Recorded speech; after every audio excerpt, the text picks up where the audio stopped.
It was my 29th birthday, and honestly, I didn't expect much.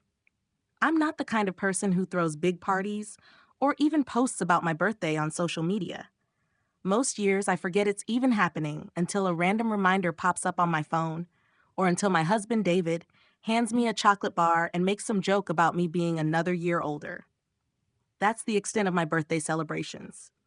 It's a simple, quiet affair, and that's how I like it. This year was no different.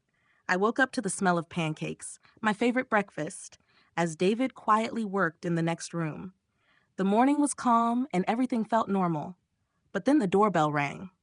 I dragged myself out of bed, trying to shake off the feeling of something shifting in the air. When I opened the door, I found a plain, unmarked cardboard box sitting on the doorstep. No fancy wrapping, no sparkly happy birthday tags. Just a simple box with a printed label that looked like it was mass-produced. I had a strange feeling in my gut.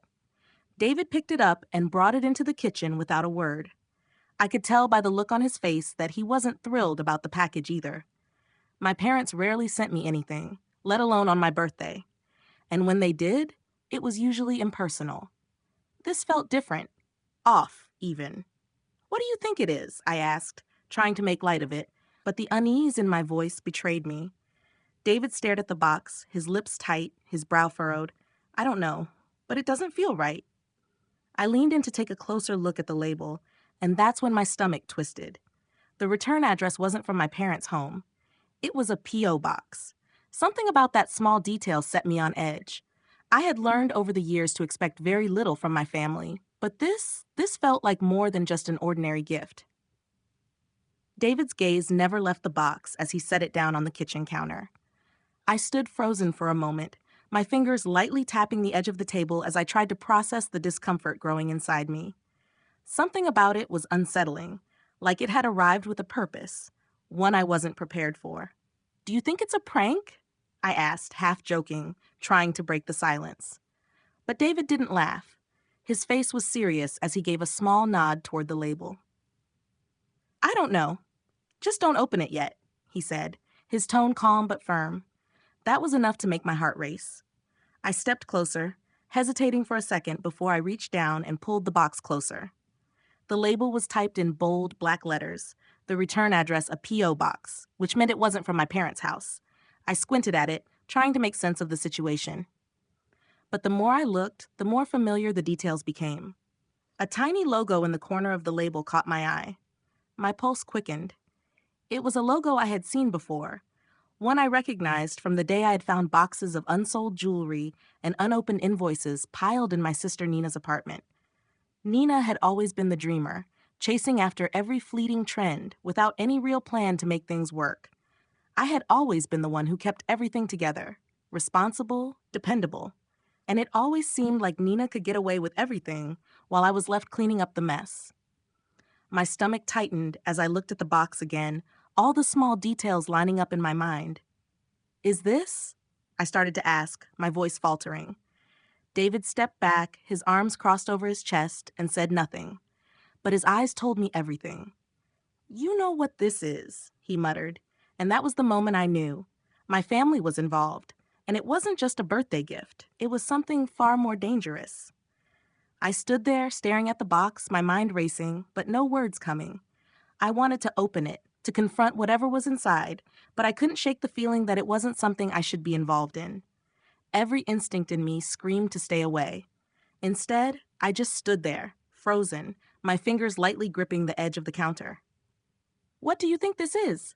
I finally managed to ask David, my voice shaky, betraying the calm I was trying to project. He didn't answer right away. He just watched me for a moment, his expression unreadable. Then he reached out, tapping the edge of the box lightly with his finger, like it might spring to life at any moment. "Do you see it?" he asked, his voice low. I leaned in closer, squinting at the label, my stomach churning. There, almost hidden in the corner of the label, was that tiny logo I couldn't forget. The same one I'd seen a year ago when Nina had been knee-deep in boxes of unsold merchandise. A business she had been trying to run, half-heartedly at best. I felt a cold wave of realization hit me. This wasn't just a gift. This wasn't even a surprise. This was deliberate. A knot formed in my chest as I felt the weight of it all. I didn't want to think it, but I had to. My family, Nina especially, had been using my name. I had been collateral in whatever shady business they were involved in, and now somehow they were pulling me back in. The fear I had been suppressing broke through, and it was overwhelming. I glanced at David. "It's from Nina, isn't it?" He didn't say anything, but his silence was all the confirmation I needed. My younger sister, the one who had always been the golden child, always the one who didn't have to deal with the consequences, had dragged me back into her mess. I felt sick. Not because I was afraid of what was in the box, but because I was finally realizing how deep this went. I couldn't deny it any longer. My family had never truly cared about me, not in the way I had always hoped. I was just a pawn, and now I had to decide what to do about it. I could feel the tension in the air, thick and suffocating, as I stared at the box. I knew I had to make a decision, but every part of me resisted. David was still standing there, quiet, his eyes never leaving me. I knew he was waiting for me to say something, to make a move, but I didn't know what to do. The longer I looked at the box, the more familiar and unsettling it seemed.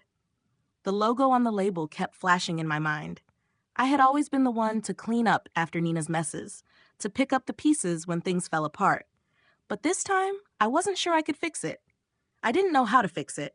I wanted to open it. I wanted to confront whatever was inside and get it over with. But at the same time, I didn't want to get sucked back into Nina's world of half-baked schemes and failure. I didn't want to be part of her mess anymore. But my mind kept going back to that day in Nina's apartment. The stacks of unsold jewelry, the unopened invoices, the unspoken agreement that I would bail her out when things inevitably fell apart. I didn't want to be dragged back in, but it seemed like my family had other plans for me. I glanced at David again, this time searching his face for some sign of what I should do. "What do you think?" I asked, my voice barely above a whisper. David hesitated for a moment before stepping forward. "You know what this is," he said again, more firmly this time. "But you don't have to open it." His words were simple, but they hit me hard. I didn't have to open it. I didn't have to play along with whatever game they were trying to pull me into. For the first time, I realized that I didn't owe them anything. I didn't owe Nina or my parents anything. My hands were shaking as I reached for my phone. I knew what I had to do. I dialed the number, and when my mom picked up, I didn't even bother with small talk. "The box came," I said flatly, "and I'm not opening it." The silence on the other end was deafening. The silence on the phone stretched out, thick and uncomfortable. I could practically hear my mom's thoughts racing on the other end of the line. It was a familiar silence, one I had grown used to over the years. My mother always had a way of turning quiet into something sharp, like she was carefully choosing her words, making sure I wouldn't push too far. She finally spoke, her voice soft, almost sing-songy, as if nothing were wrong. "Sweetie, you don't need to overreact. It's just a little surprise, something to remind you that we love you." I could feel the manipulation lacing her words, the way she always made everything seem like it was for my own good, for my own happiness. But this time it didn't work. "I'm not overreacting," I replied, my voice steady, but my heart was pounding. "I'm just not opening it." My words hung in the air for a moment before she responded, her tone shifting. The sweetness replaced with something colder, more calculating. "Maya, it's a gift. We wanted to do something nice for you. You've been so strong, always looking out for everyone else." I wanted to scream, to tell her how many times I had sacrificed for them, how many times I had bent over backward to hold this family together while they all carried on with their own lives, as if I didn't matter. But I kept quiet, biting back the words. "I don't need a gift from you," I said instead, "especially not if it comes with strings attached." There was a long pause. I could almost hear her trying to pull herself together, trying to find a way to make me feel guilty. "You're always so strong, Maya," she said finally, her voice now dripping with false sympathy. "But don't forget, you're our girl. We love you." The words felt hollow, and I didn't need to hear them again. I didn't need her love if it came with manipulation and betrayal. "I'm done," I said, and hung up before she could say anything else. I stood there, staring at my phone, my chest tight, the weight of everything finally hitting me. I had spent my whole life trying to make them proud, trying to fit into a mold they had created for me, but I wasn't going to do it anymore. I wasn't going to let them drag me back into their chaos.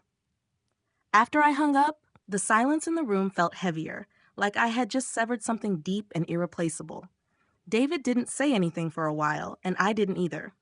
We didn't need words. Everything had already been said. I sat down at the kitchen table, my mind spinning.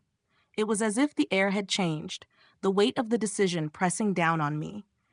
I had always been the one to hold everything together, to be the responsible one, the one who cleaned up the messes, but now I was done. The realization settled like a stone in my chest, and though I felt a twinge of sadness, I also felt lighter, freer.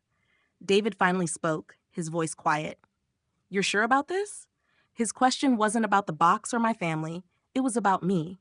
I met his eyes, searching for any trace of doubt, any flicker of concern, but there was none.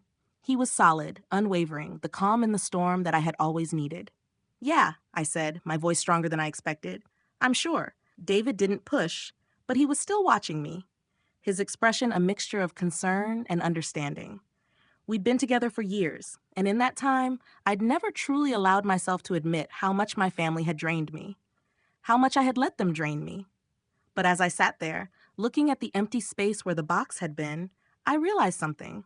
I had always known, deep down, that this moment was coming. That I couldn't keep pretending that their love, if you could even call it that, was enough for me. I thought of Nina, of the years of watching her flit from one half-finished project to another, never facing any real consequences. How many times had I let her off the hook? How many times had I turned a blind eye to the way my parents ignored me, always putting her first, always rewarding her emotional outbursts and failures? The anger I had buried for so long was rising now, but I wasn't afraid of it. It felt necessary, like an old wound finally being exposed to the light. David set a cup of tea in front of me and sat down across from me, his presence a quiet comfort. "You're not alone in this," he said, his voice steady, and for the first time I truly believed it. I wasn't alone. The next few days felt like a blur. After I cut ties with my family, I tried to convince myself that everything would go back to normal, that I could slip back into the life I had built with David and leave the chaos behind. But it wasn't that easy. The phone kept ringing, but I ignored every call that wasn't David's. I could feel the weight of the decision pressing on me as I went through the motions of everyday life. Work, errands, dinner. But something was always lurking in the back of my mind. The feeling that I had opened a door I couldn't close, that I had let go of something I had spent so many years trying to hold on to. One evening, as I sat on the couch scrolling through my phone, I noticed something that made my stomach drop. It was a news article, a headline that caught my eye. "Local woman arrested in fraud investigation." My heart skipped a beat and I clicked on it. The article described a growing investigation involving a string of fraudulent business dealings, and then it hit me. The name. Nina. I read the article again, trying to make sense of what I was seeing.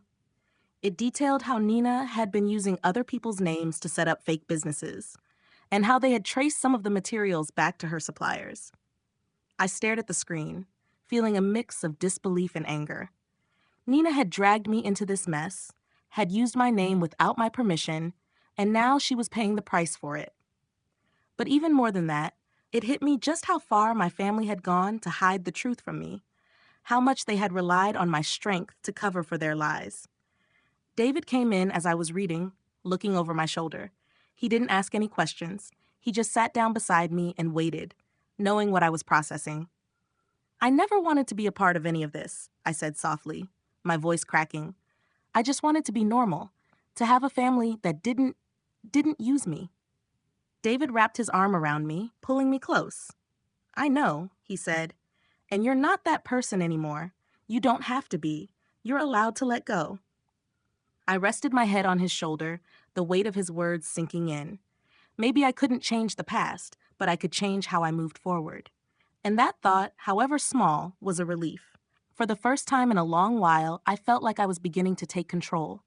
A week passed, and the world outside seemed to carry on, indifferent to the chaos my family had thrust into my life.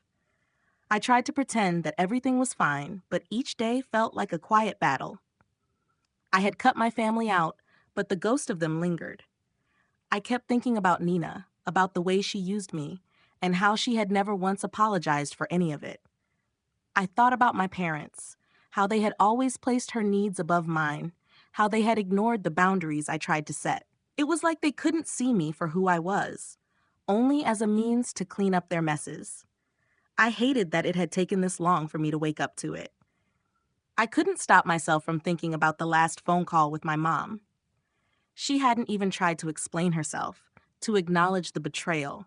Instead, she had acted like nothing had changed, like I should be grateful for whatever they had given me, when it was clear they had never really seen me as an equal. It was like all the years of emotional manipulation had built up to that moment, and I had finally broken free. But that didn't mean it didn't hurt. David noticed the change in me too. He could always tell when something was eating at me, even when I tried to hide it. One evening, as we were sitting on the couch, he asked, "You okay?" His voice was quiet, as if he knew the answer, but wanted me to say it. I didn't respond right away. I just looked at him, feeling the weight of everything I was still processing. "I don't know how to feel anymore," I admitted. "I feel lost, but also relieved. It's like I'm finally breathing again, but I'm also angry at myself for letting it get this far." David squeezed my hand, a small gesture that meant more than words. "You're allowed to feel however you feel," he said. "You're allowed to be angry. You've been carrying all that weight for so long." I nodded, swallowing the lump in my throat. I spent so many years trying to hold my family together, and I thought if I just kept trying, it would be enough. But it wasn't. I'm the only one who ever tried to make it work. "You tried," David said softly, his voice steady, "and now you get to choose what works for you. You're not responsible for their choices." And for the first time in a long time, I truly believed him. I wasn't responsible for their choices anymore. I had let go of that burden, and even though the pain was still there, it felt like I had stepped into a new chapter of my life, one where I could finally choose what was best for me. A few days later, I found myself staring at my phone screen, the familiar buzz of notifications distracting me from the stillness in my mind. It was all so unsettling. Nina's arrest had made the news, and the ripple effect had already reached me.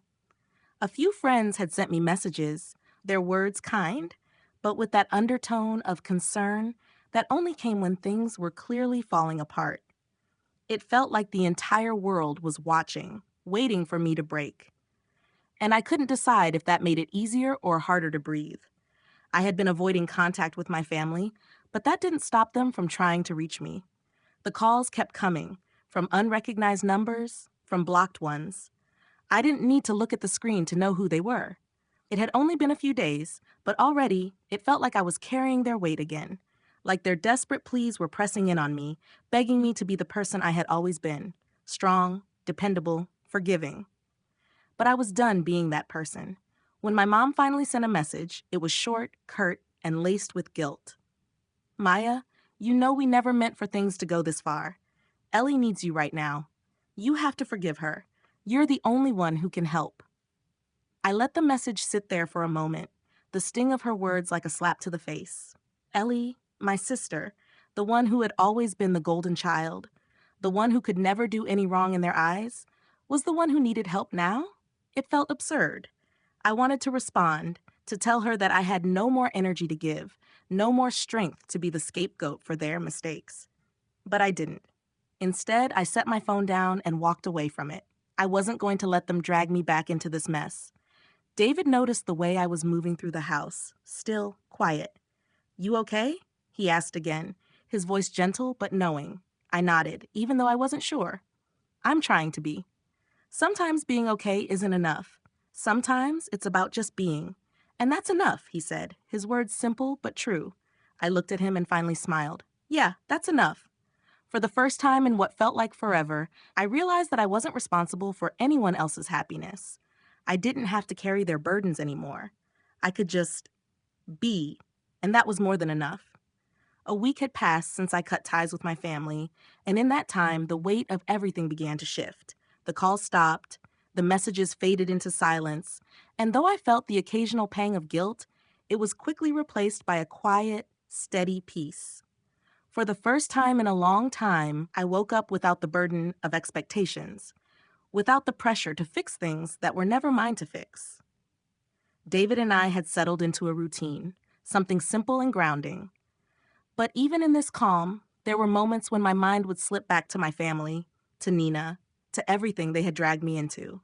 One morning, as I sipped my coffee, I found myself thinking about the way my parents had always treated me, how they had put me in a role I never asked for. I had spent years trying to meet their needs, fulfilling obligations, being the one who was always there. But what had I ever gotten in return? A call every now and then, a vague message wrapped in guilt, but never real acknowledgement. I had been their emotional support without ever being their priority. David came in, setting a new cup of tea in front of me. "You're quiet today," he said, sitting down beside me. "Want to talk about it?" I stared at the steam rising from my cup, trying to collect my thoughts. "I don't know," I started, my voice soft. "I've been thinking about how much of my life I gave to them, and I'm angry at myself for letting it go on for so long." David didn't rush to offer solutions. He just sat there, listening, understanding that this wasn't something I needed to fix, but something I needed to feel. "It's okay to be angry," he said gently. "You were there for them, but they weren't there for you. It's okay to feel hurt by that." I nodded, the weight of his words sinking in. I wasn't just angry at my family. I was angry at myself for letting their neglect shape my sense of worth. But now I was choosing something different. I was choosing to take care of myself, choosing to release the anger that had held me captive for so long. "I'm learning to let go," I said, finally allowing myself to speak the truth. "And I'm okay with it." David smiled, and I could feel the weight of the past few weeks lift off my shoulders. In that moment, I realized that I didn't need their approval to be okay. I didn't need their love to be worthy. I was enough, just as I was. And for the first time, I could fully embrace that truth. One of the most important lessons I've learned is that it's okay to put yourself first, even if that means letting go of relationships that have long been a source of emotional strain. Life is too short to carry the weight of others' expectations, guilt, and manipulations. It's crucial to recognize when you've been giving more than you're receiving, and when you've been asked to play a role that doesn't align with your true self. It's okay to set boundaries and walk away from people or situations that constantly drain your energy without offering anything in return. Self-care isn't selfish. It's necessary for your emotional well-being. Sometimes, this means making the difficult choice to cut ties with toxic family members or friends who have never treated you with the respect and love you deserve. Don't let guilt or fear hold you back from making decisions that prioritize your happiness and peace of mind. Embrace your worth, and don't be afraid to choose your own path, even if it means walking alone for a while. Remember, you are not responsible for fixing others' mistakes, and you deserve a life filled with respect, love, and authenticity.